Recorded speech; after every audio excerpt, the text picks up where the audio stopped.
Welcome, everyone, and mainly you, our guest of honor, Monique Miles, everyone. Yay, thank you for having me. Yes, welcome to the Only True Fans podcast. Yes, the space where creators talk about their favorite fandoms and we uplift the stories that matter most to us. Exciting. In this world of, AI and stupidity. We wanted to make a space where we could talk about the stories that have shaped us and inspired us and continue to do so. I am your host, Susie Q. I'm a director, producer, performer, early podcaster.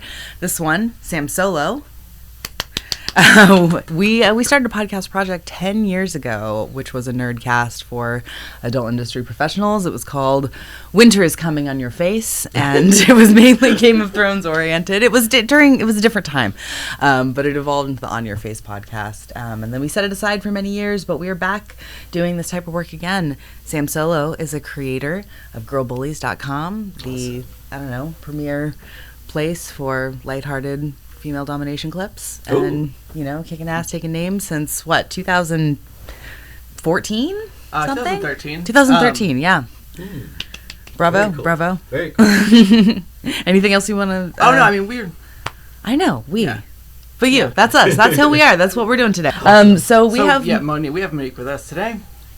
We do. Monique, we've worked on several projects with you. You've been talent for us for Transfixed on Adult Time. You did a beautiful scene with us. You also worked on a big project that the, infamous Reigna Reborn, forthcoming. Can't wait for that one. And a bunch of other things. But tell us about who you are, what you do, and where we can learn more about you.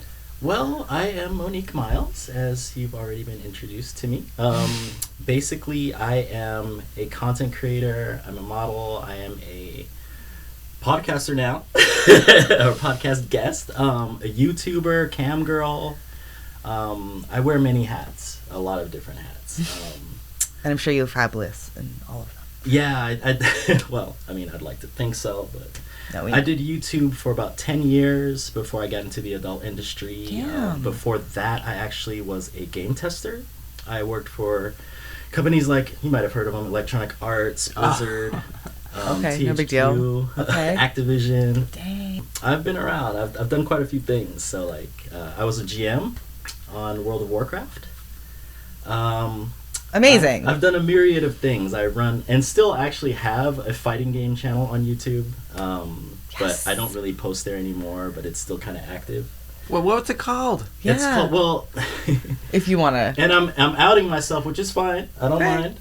But it's called Blood Burger. There's a story behind that. But, it's called... That's a great name. Blood Burger Games in HD. That was my channel. Bunch of Dead or Alive stuff, Street Fighter, all kinds of fighting game stuff.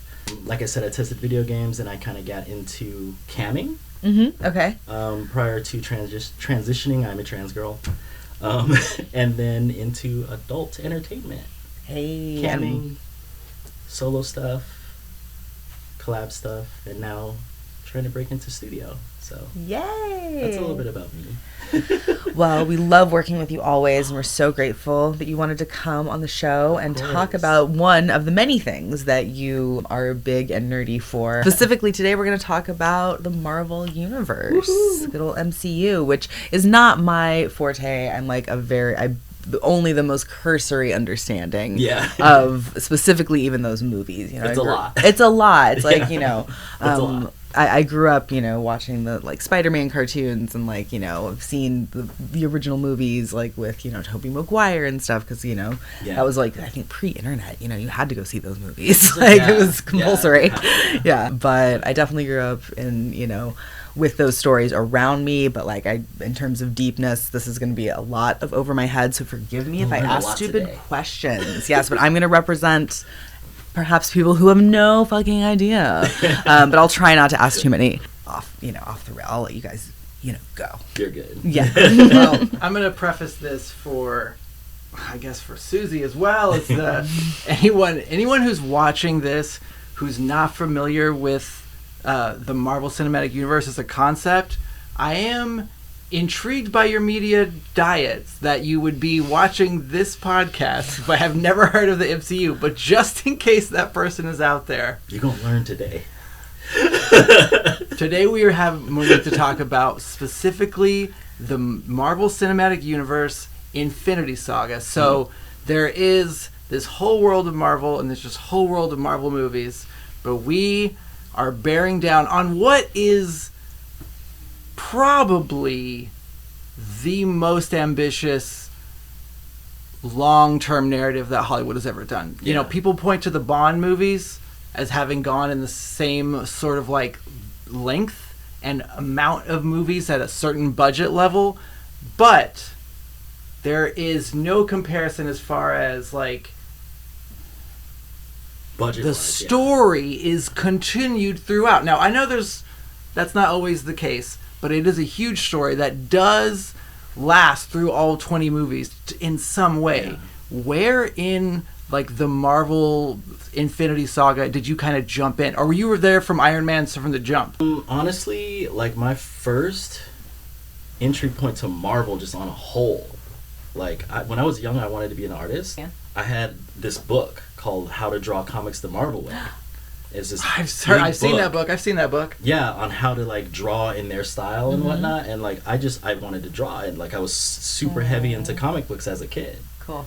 So like, I mean, that was long before the MCU obviously, but the first time I really got interested in the movies was probably Iron Man, the first one, 2008 I believe it was. And that one, because I love Iron Man obviously, and like that was the one that really just kind of grabbed me. But after that, you know, I just kind of kept up with it and went back and watched them all in order, chronological order, as they were supposed to happen, like from the first Captain America all the way through Endgame. You would go back and rewatch them when the new one would come out? Yeah. See, I do that I would do that too. Not every single time, but I would say 90% of the time. Yeah.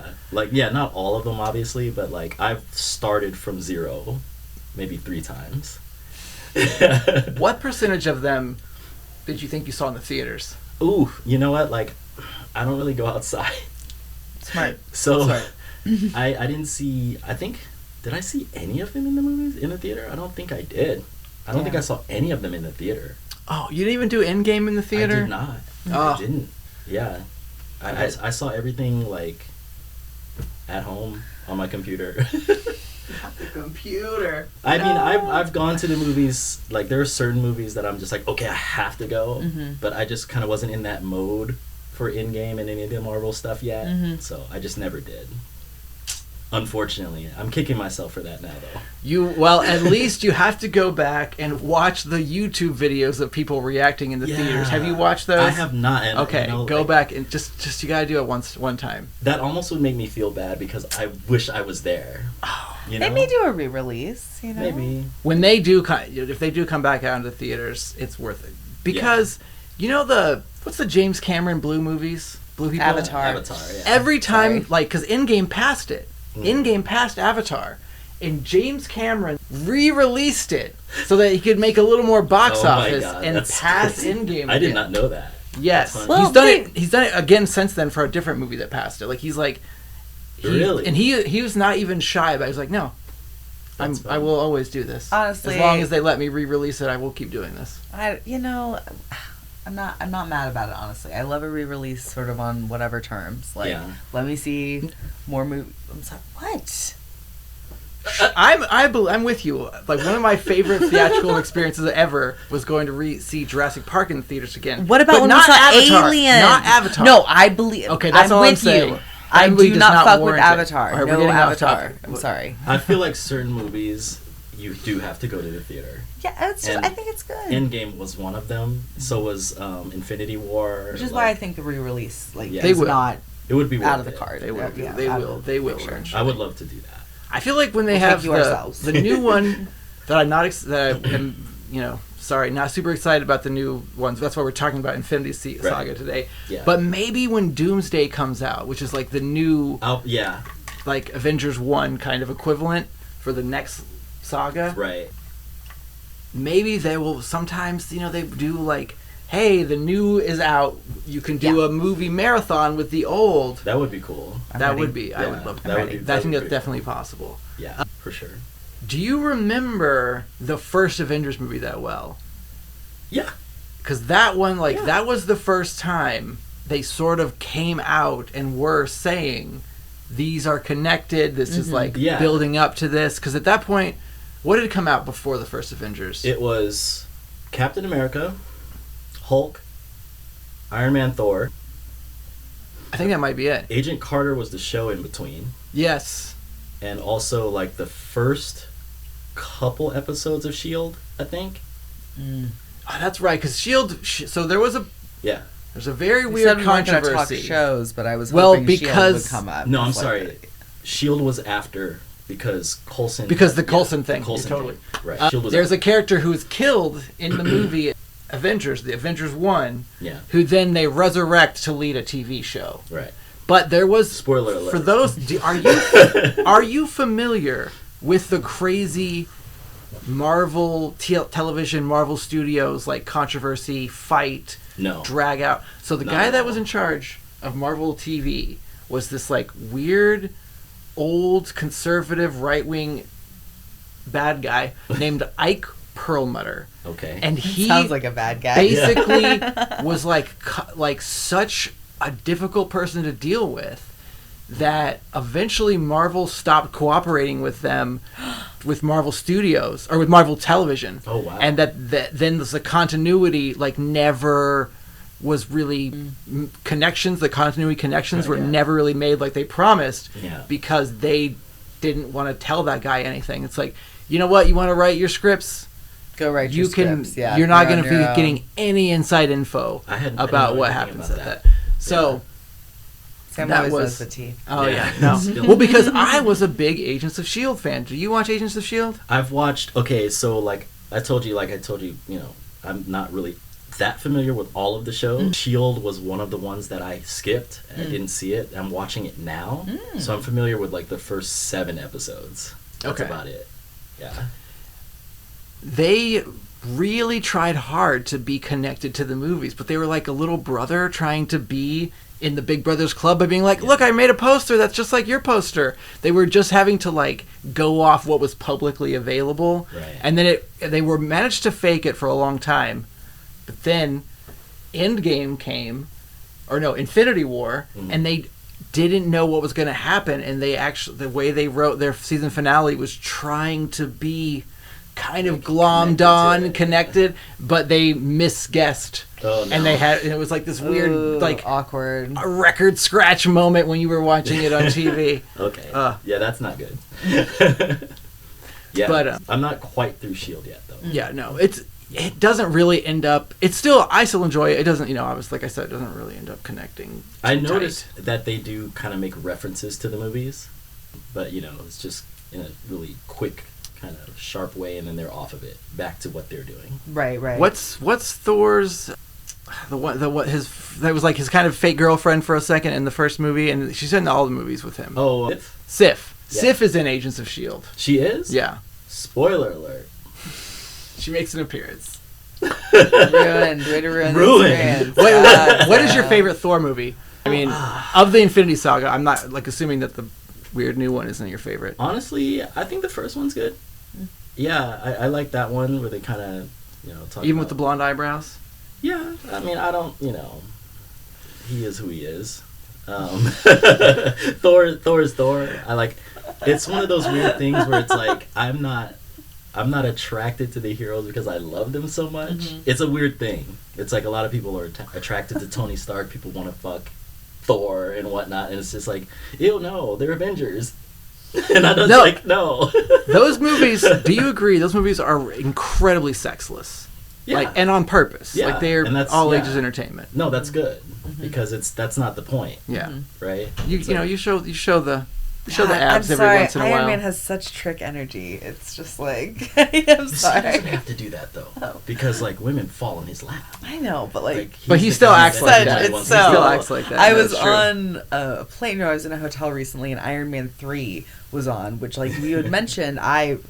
One thing about me, I love a Christmas movie, especially a Christmas movie that's not a Christmas movie. And I was like, oh, Iron Man 3 is on, and he was just like in his little fucking spot talking to his little robot suits and then puts a Christmas record on, which I live for. But I remember just thinking like, God, fuck this guy. fucking like I don't want See, to. Tony is an acquired taste. Yeah, You know? no, like, he's definitely I have a boner for him, but like, Well, it's a trick. The Boner. way humanity, America, whoever felt about like tech billionaires who were like making big promises, That very shifted. different in 2008. We It felt does. very back different then, about that yeah, persona. It was not the same. Yeah. And now it's like, okay, I get it. I understand why people hate Tony Stark and like what he's all about. But if you go back to Iron Man 1, Yeah, the it's like trauma that he went through, the first thing he did when he got off the plane is say, hey, okay, no more weapons, right? I'm going to take care of y'all. You couldn't have that today. You could not have a mainstream Hollywood movie where a guy just comes out and basically says the defense industry is evil. Because that is what happens in Iron Man 1. Some people in the room might not know what happens in the beginning of Iron Man 1 or any of the Iron Man. What MCU movies have you definitely seen? Guardians of the Galaxy. yeah, 1 and 2.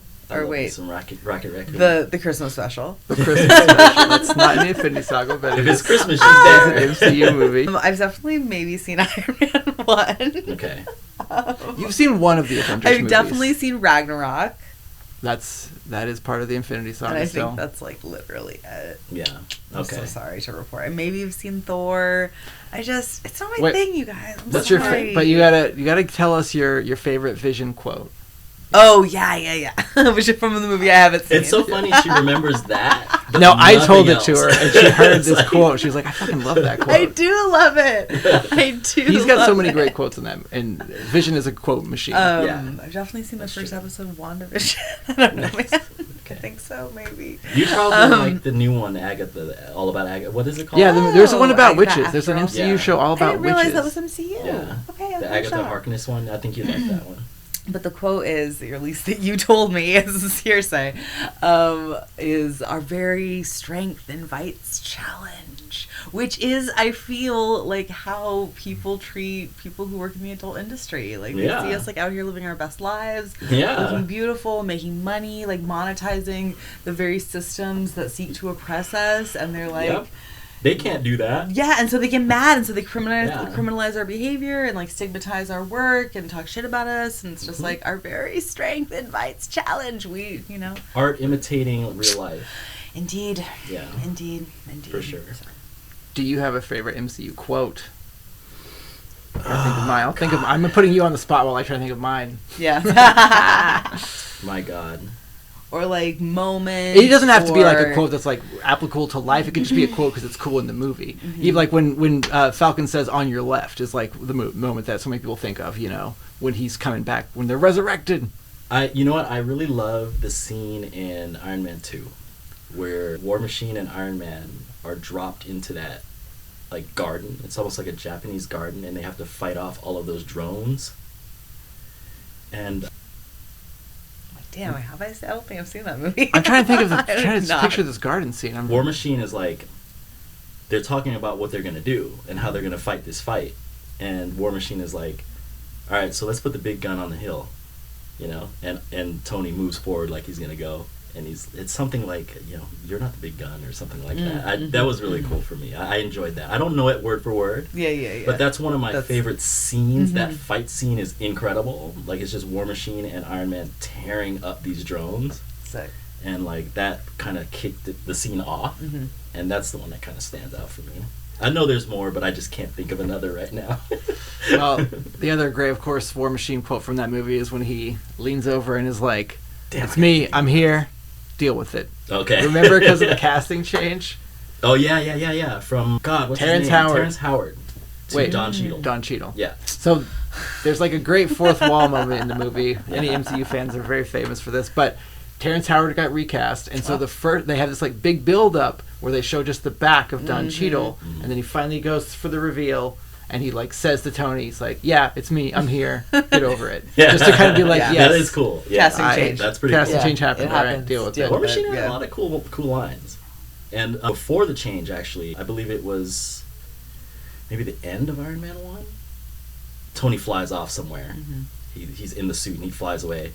And Terrence Howard's like, "Damn, I got to give you one of those." Yeah, no, It's he like look, the foreshadowing. It's you like know? it shows one of the War Machine suits, and he's like, "Next time." Yeah, next time. something Never like to that. be That's seen again true. on an Yeah. MCU studio Yeah. set. Alas. Do we know why that is? I think he wanted more money or something. As he should. Something Wait, like that. Terrence Howard wanted more money than Don Cheadle? Possibly. I think Terrence Howard needs to think again. I mean, I'm sorry, Don Cheadle is it's fair. Yeah. kind of a Don Cheadle of it all, you know. Bigger deal, yeah. Maybe he wasn't back then, or maybe also there was that. Maybe he left to do Power. That could be. Oh, That's yeah. probably more that money makes a sense. That TV makes show. sense. Yeah. Empire. Yeah. Empire. Yeah. But yeah. I do enjoy some War Machine. Don Cheadle or Terrence Howard. I like them both. Yeah. What's your Iron Man is your favorite of all the heroes in the MCU? Iron Man is my favorite character, period. Like in all of Everything. everything. I love it. Because when I was a kid, I wanted to be a fighter pilot. Oh. And Iron Man is literally the a lore. fighter jet. No, That's literally all plane he out of is. here. I don't need a plane. I'll be one. Yeah. I'm a And plane. so like, and I I'm just a man thought, and a plane. yeah, he's a colossal asshole and a colossal jerk, Mm-hmm. but at heart, like Tony Stark is the good guy. He's the knight in shining armor. That's how they wrote him back in the 60s. You know, the golden armor and all of that. You know, the girls love him, and he's a hero, and he put that team on his back time and time again. Died for him. So, What if Batman was in a good mood and could actually fly? you know, I have a saying. I have a scale on which I rate heroes from can Iron Man fly me up into space and leave me there to Thor, right? And Batman is on the low end. Wait, Thor is at the is the He's lowest? at the high end. Oh, okay. No, Thor Okay. is a powerful Yeah, he's a dude. god, right? Yeah. That's when we're talking about, like, and I don't mean to go off into who can beat Iron Man, but like we're talking. No, nerdy. this is the space. Yeah. Yeah. That's like, please, go, Yeah, go for what it. are your controversial takes of like Iron Man Yeah. would wipe the floor with that hero? Controversy. I Please. really feel like there's nobody Iron Man cannot beat except for maybe Thor and Hulk. Thor, he'd have a very difficult time. But We had the Hulkbuster suit scene. Hulkbuster, exactly. So I'm not sure about Hulk, but I think Thor and Iron Man could go. That would be a toss-up for me. I'm not sure who would win that one. Mm-hmm. I really love in the first Avengers movie where they have that incredibly comic book feeling moment where the three of them all, because like that always happens in comic books, right? Yeah. What you can't have two heroes meet and be like, oh, hey Wolverine, my name is Bruce Banner, I'm familiar with your work, thank you so much for coming. Yeah. I think the car's gonna be here soon. It's always gonna be like, what? Misunderstanding. They have to like fight first. Like the kids want to see the fight, so we got to have a low stakes, small disagreement, big fight when the characters meet, and they did it so perfectly. What like the actual best Tony Stark line in all of the movies is, doth mother know you donneth her drapes? Yeah. He says that when he meets Thor because he's like dressed up old timey. Mm-hmm. I remember now. My favorite line. It just came to me. Tony says to Steve, Captain America, he goes, that's my father's shield. You were made in a bottle or something like that. That's my favorite. Everything line. special about you came from a bottle. That's it.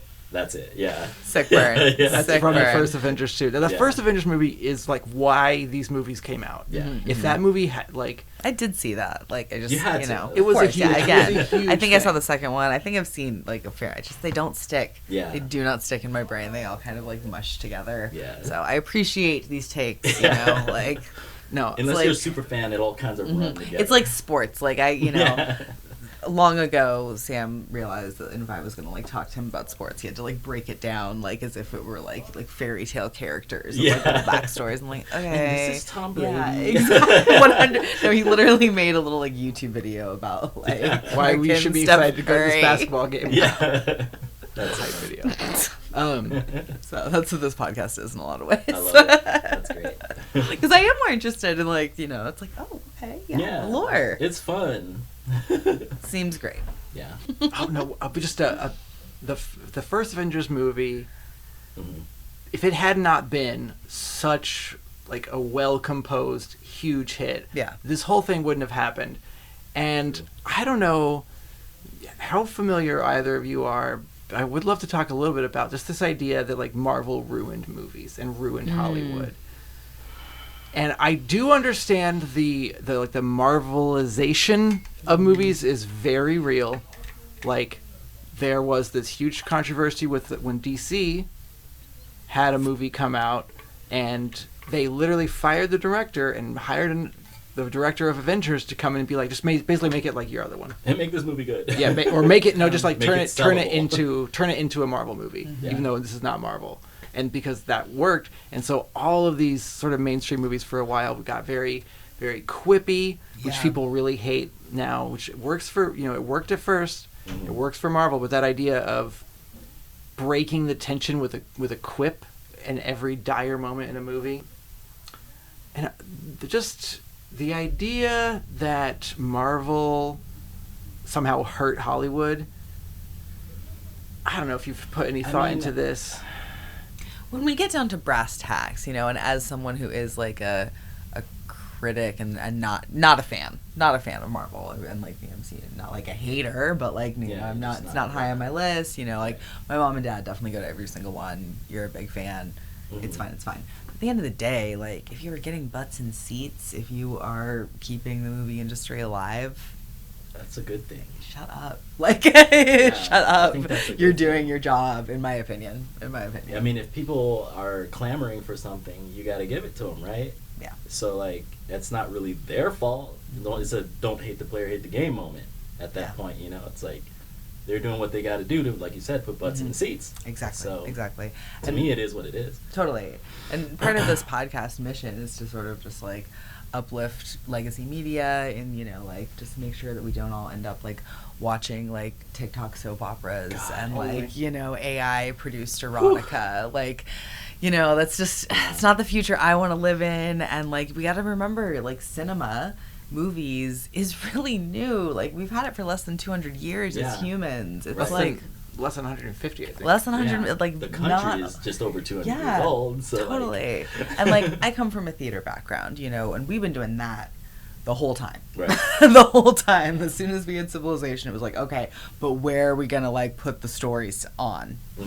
We got to figure that out. The bathroom situation, where we tell each other stories. Let's figure that out. So it's like it's a thing that we need, and we have to just like keep some of these things going. I think movies are worth it. They drive me crazy, sometimes. And I think one of my critiques of MCU movies and what sort of turns me off is just like how much they cost, how big they are, like I love a big movie, don't get me wrong. Like it's amazing when the amount of extras in Warriors like always like fucking floors me, Well, I mean, I think that's testament to the people's appetite. Absolutely. They need a movie to look a certain way, right? And how do you achieve that? You have to spend a lot of money to do it. Indeed. So it's like the demand creates the supply. Indeed. But long live movies. I don't know, man. I fucking love it. Yeah. That's so much of what I feel like the ambition of it. And I know this is like scale is so naive of me to think, but like part of me believes that on some tiny level, Kevin Feige and all those people we're actually trying to like do something cool and not just increase the shareholder value. Right. Absolutely. Which really I feel like is really rare. And honestly, I'm glad you guys said what you said because I really just wanted to dunk on that idea that Marvel ruined Hollywood, and you guys did it for me. Thank you. Absolutely. Even as somebody who like doesn't fucking get it, doesn't like it that much, like no.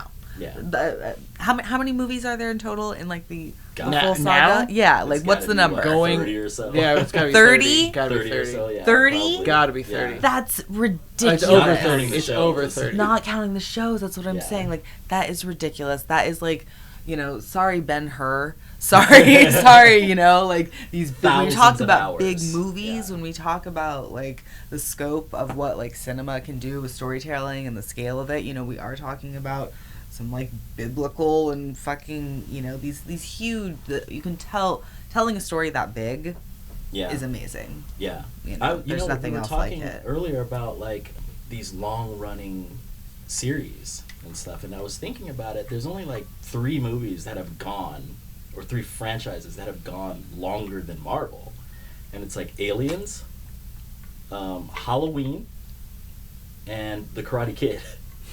Seriously. James Bond. James Bond.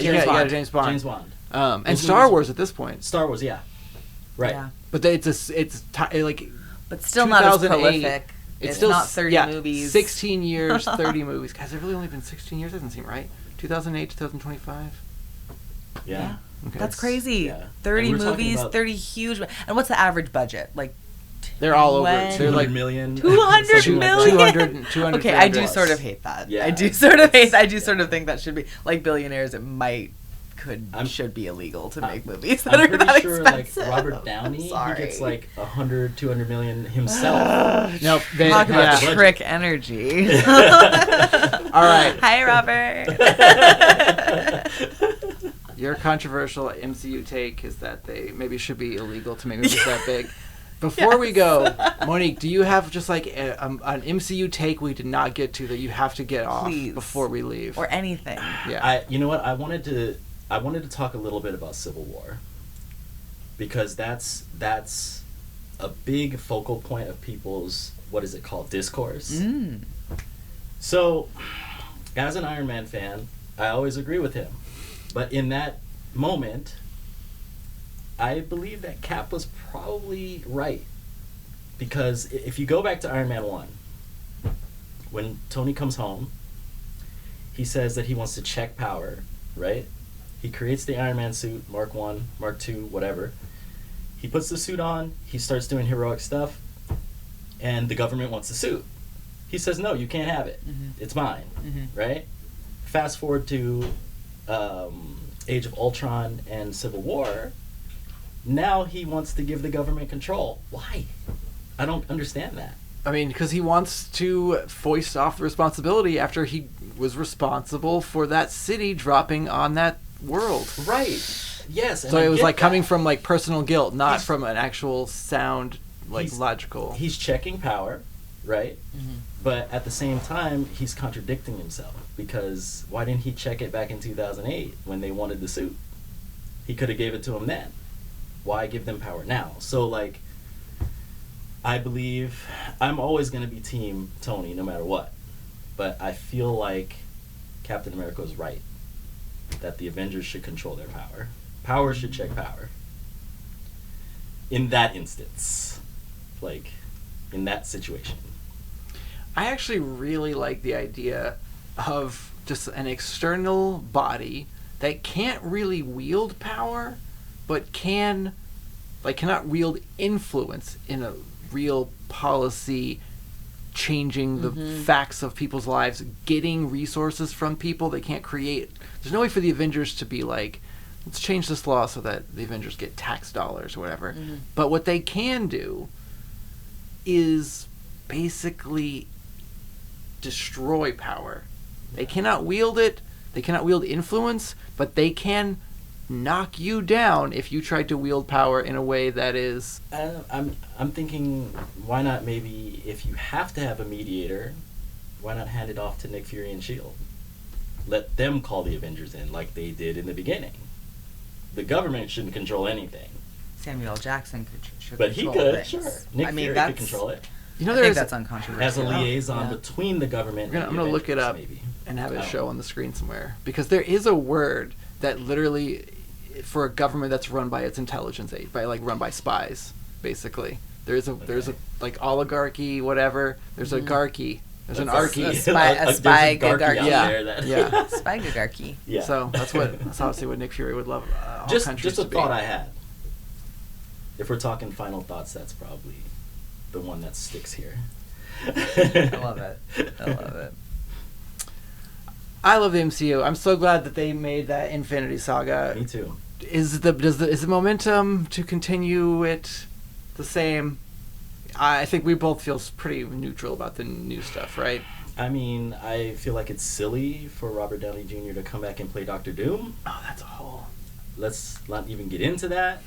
I think that's ridiculous. Like, just pretending like they're going to do like this multiverse thing where it's like, oh, on this other universe, he became like he became this other bad guy on this other If you're universe. tired of playing Iron Man, and you're tired of doing Marvel movies, why are you coming back for Doom? Is it just the money? Yeah, I'm sure.